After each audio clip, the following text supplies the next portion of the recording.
اہل سنت وہ لوگ ہیں جن کا یہ عقیدہ ہے کہ شہید مرتا نہیں ہے، اور یہ عقیدہ ہمیں قرآن سکھا رہا ہے، ہمارا رب ہمیں یہ عقیدہ بتا رہا ہے، اللہ کے رسول صلی اللہ تعالیٰ علیہ وسلم نے ہمیں یہ تعلیم دی کہ تم شہیدوں کو مردہ مت سمجھو۔ رسول کائنات صلی اللہ تعالیٰ علیہ وسلم کی حدیث پاک ہے، حضور ارشاد فرماتے ہیں کہ جب بندہ شہید ہو جاتا ہے تو اس کی روح کو جو ہے ہرے رنگ کے پرندوں کی شکل دے دی جاتی ہے اور وہ جنت کی سیر کرتے رہتے ہیں۔ اور ایک حدیث پاک میں آتا ہے، رسول کائنات صلی اللہ تعالیٰ علیہ وسلم نے ارشاد فرمایا کہ جب قیامت کا دن ہوگا، جنت میں لوگوں کو بھیج دیا جائے گا، اس کے بعد ایک شہید کو لایا جائے گا، اس سے پوچھا جائے گا کہ بتا کیسا تجھے تیرا جو ہے انعام کیسا ملا ہے، جو تو نے اپنی جان کو اللہ کی راہ میں شہید کیا تھا اس کا بدلہ تجھے کیسا دیا گیا ہے؟ وہ شہید کہے گا کہ میں یہ چاہتا ہوں کہ مجھے 10 مرتبہ دنیا میں بھیجا جائے اور 10 مرتبہ میں اللہ کی راہ میں شہید ہو جاؤں، کیونکہ وہ جان چکا ہوگا کہ اللہ تبارک و تعالیٰ ایک شہید کو کتنا بڑا مقام عطا فرماتا ہے، ایک شہید کو رب تبارک و تعالیٰ کی بارگاہ سے انعام کتنا بڑا ملتا ہے۔ وہ شہید جان چکا ہوگا اور اس کو اتنا بڑا مقام دیا جائے گا اور اس کی یہ آرزو ہوگی۔ حضرات محترم، ہم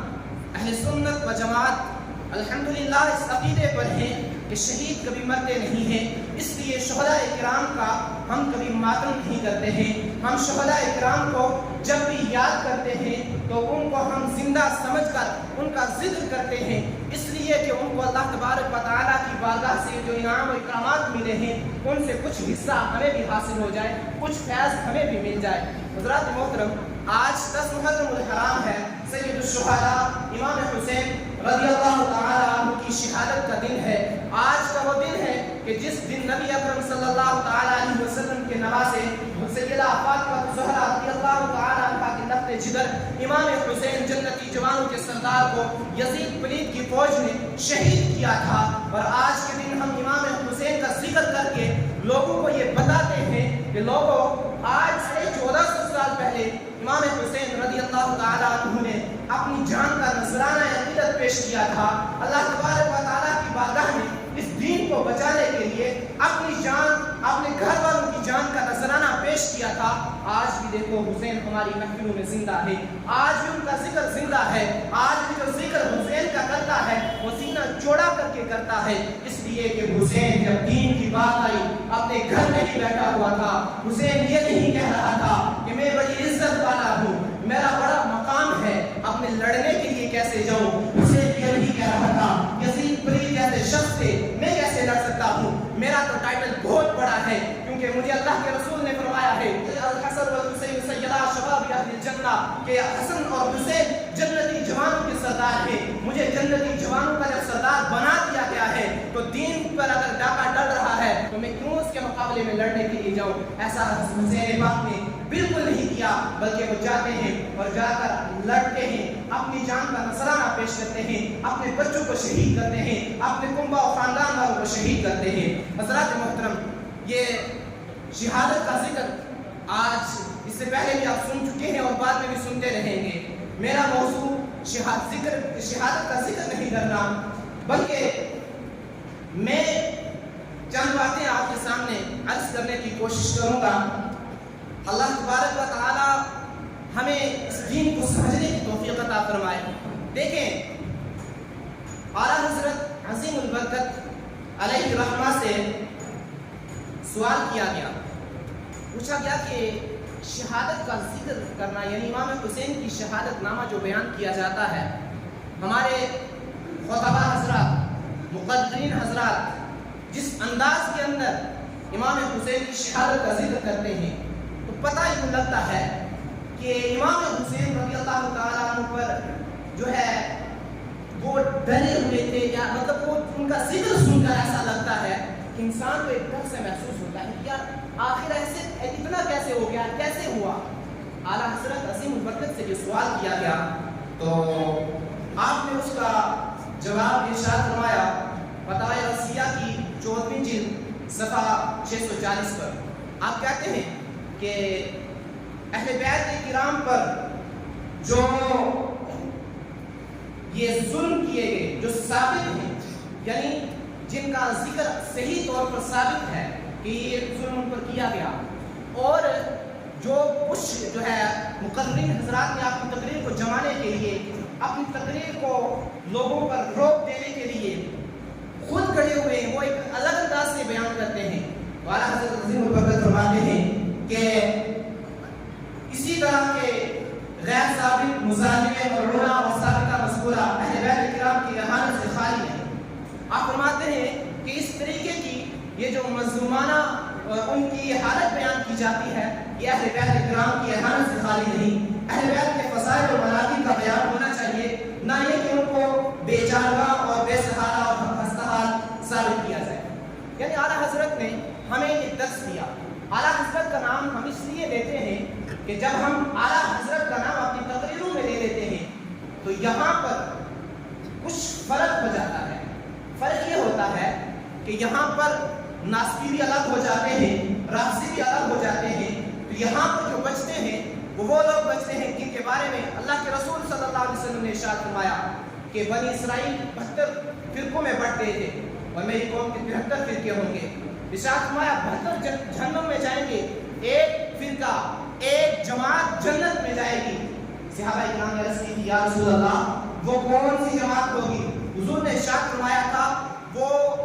جماعت ہوگی، وہ فرقہ نہیں ہوگا، اور وہ جماعت الحمدللہ اہل سنت و جماعت ہیں کہ جو رسول کائنات صلی اللہ علیہ وسلم کے دور سے لے کر آج تک چلے آ رہے ہیں، اور ہمارے اندر سے جو لوگ پیدا ہوئے، ہمارے گھروں میں پلے، ہماری مسجدوں میں نماز پڑھتے ہیں، ہماری مسجدوں میں نماز پڑھنے کے بعد جا کر غیروں میں بیٹھتے ہیں اور غیروں کا طریقہ اپناتے ہیں، جب ہم اعلیٰ حضرت کا نام لیتے ہیں تو وہ لوگ الگ ہو جاتے ہیں۔ اب دیکھیں اعلیٰ حضرت نے، کیونکہ یہاں پر بہت سارے ایسے لوگ ملتے ہیں کہ جو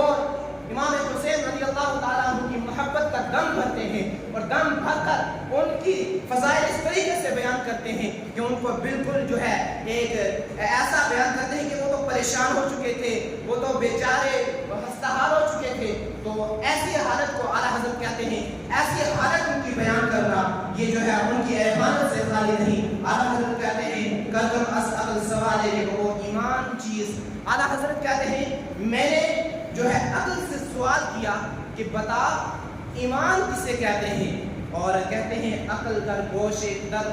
دلم گفت ایمان ادب اس۔ اعلیٰ حضرت فرماتے ہیں میں نے عقل سے سوال کیا بتا ایمان کیا چیز ہے، عقل یہ کہتی ہے کہ ایمان تو سراپا ادب ہے۔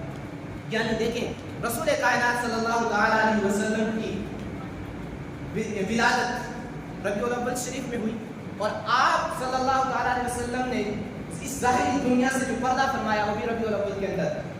لیکن اعلیٰ حضرت علیہ رحمت و رضوان فرماتے ہیں کہ ربیع الاول شریف کے اندر ہم رسول کائنات صلی اللہ تعالیٰ علیہ وسلم کی ولادت کا جشن مناتے ہیں، نہ کہ ان کے پردہ فرمانے کا ہم غم مناتے ہیں، کیونکہ غم تو رسول کائنات صلی اللہ تعالیٰ علیہ وسلم کی اس دنیا سے پردہ فرمانے کا جتنا بڑا غم ہے اس سے بڑا غم کوئی ہو ہی نہیں سکتا ہے۔ اور اعلیٰ حضرت کہتے ہیں کہ ہم ربیع الاول کے اندر رسول کائنات صلی اللہ علیہ وسلم کی ولادت کا ہم ذکر کرتے ہیں، خوشیاں مناتے ہیں۔ اسی طریقے سے آج امام حسین رضی اللہ تعالیٰ عنہ کی جو شہادت بیان کی جائے، اس شہادت کے اندر یہ بیان کیا جائے کہ وہ 22,000 کا لشکر تھا، امام حسین رضی اللہ تعالیٰ عنہ اس طریقے سے لڑے ہیں کہ ان کے پرخچے اڑا کر رکھ دیے ہیں، نہ کہ یہ بیان کیا جائے کہ ان کو جو ہے بھوکا پیاسا مارا گیا، بے شک مارا گیا، لیکن ان کے یہ انداز سے، اس انداز سے ان کا یہ ذکر کرنا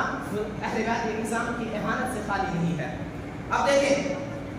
کچھ لوگ ایسے ہیں کہ جو رسول کائنات صلی اللہ تعالیٰ علیہ وسلم کی محبت کا دم بھی بھرتے ہیں اور آقا کریم صلی اللہ تعالیٰ علیہ وسلم کی صحابہ کرام کی محبت کا دم بھرتے ہیں، لیکن وہ اہل بیت کے نظام کے ساتھ بغض رکھتے ہیں۔ کچھ ایسے ہیں کہ جو اہل بیت کا نام تو بڑے ذوق و شوق سے لیتے ہیں، لیکن وہ رسول کائنات صلی اللہ علیہ وسلم کے صحابہ کو تبرہ کرتے ہیں۔ آئے ہم ان لوگوں کو اپنے صفوں سے نکالنے کی کوشش کریں۔ ہمارے اہل سنت کا ایک المیہ ہے کہ اگر ہمارے علماء میں سے کوئی شخص یہ اس قسم کی باتیں کرتا ہے کہ جو اس طریقے کے جو کچڑا ہے ہمارے اندر ان کو نکال دیا جائے۔ بالخصوص ہمارے خطیب صاحب مولانا مفتی فاروق حسین اسماعیل صاحب حضرت ہمیشہ یہ بیان دیتے ہیں کہ جو اس قسم کے جو ہمارے اندر کچڑا ہے ان کو الگ کیا جائے۔ تو اکثر ہماری جو اہل سنت کے عوام ہیں وہ کہتے ہیں کہ مفتی صاحب بڑا سخت بولتے ہیں، ایسا نہیں بولنا چاہیے۔ میں کہتا ہوں اس دور کا تقاضا ہے کہ ہمارے اندر جو چور چھپے ہوئے ہیں ان چوروں کو نکالا جائے، ان کو الگ کیا جائے، اس وجہ سے کہ اگر ہم ان چوروں کو اپنے اندر سے الگ نہیں کریں گے تو ہماری آنے والی نسلیں بالکل تباہ و برباد ہو جائیں۔ آپ دیکھیں بہت سارے ایسے نوجوان آپ کو ملیں گے جو ہماری مسجد میں ہمارے پیچھے آ کر نماز پڑھتے ہیں، اس کے بعد 10 محرم کا جلوس ہوگا، کالے کپڑے پہنے ہوئے سینے پیٹتے ہوئے جا رہے ہوں، اور میں معذرت کے ساتھ کہتا ہوں کہ ان کے جو والدین ہیں، ان کے گھر والے بہت سارے ایسے ہیں کہ جو ہماری مسجدوں کی کمیٹیوں میں بھی آتے ہیں اور اماموں کی گردنوں پر جو ہے ایک دم وہ اپنی جو ہے پاؤں دبا کر رکھتے ہیں، امام صاحب ایسا بھی نہیں کرنا، ایسا بھی نہیں کرنا، لیکن اپنے گھر کی کیا حالت ہے؟ آؤ میں آپ کو بتاتا ہوں۔ تاریخ یحییٰ بن معین، یہ تاریخ لکھنے والا آج کی اس 2024 یا 1446 ہجری کا کوئی مفتی نہیں ہے۔ امام یحییٰ بن معین 158 ہجری کے اندر پیدا ہوئے ہیں، یعنی رسول کائنات صلی اللہ علیہ وسلم کی وفات ظاہری کے 150 سال بعد آپ کی ولادت ہوئی ہے، اور وہ اپنی اس کتاب کے اندر تاریخ یحییٰ بن معین کے اندر ان سے کسی نے سوال کیا کہ حضرت بتاؤ، یہ بات بہت زیادہ غور و فکر کی ہے، آپ اس میری بات کو غور سے سنیں گے، کیونکہ ہم لوگ نا بڑے سست قسم کے لوگ ہیں، ہم کہتے ہیں یہ بھی صحیح ہے وہ بھی صحیح ہے، کچھ نہیں ہوتا جی، ادھر بھی چلے جائیں گے ادھر بھی، ہم تو 2 منٹ کے لیے گئے تھے۔ ان سے سوال کیا کہ بتاؤ اگر کوئی شخص کہے من قال ابو بکر و عمر و عثمان، کہا اگر کوئی شخص ایسے کہے ابو بکر عمر اور عثمان کہہ کے خاموش ہو جائے، آپ کو شخص کے بارے میں کیا کہنا ہے؟ آپ کہتے ہیں فہو مسلم، ساتھ کے ساتھ کہتے ہیں وہ جو ہے کامیاب ہے، یعنی اس نے چوتھے خلیفہ کا انکار نہیں کیا ہے۔ اور پھر کہا کہ اگر کوئی شخص یہ کہے کہ ابو بکر و عمر و علی و عثمان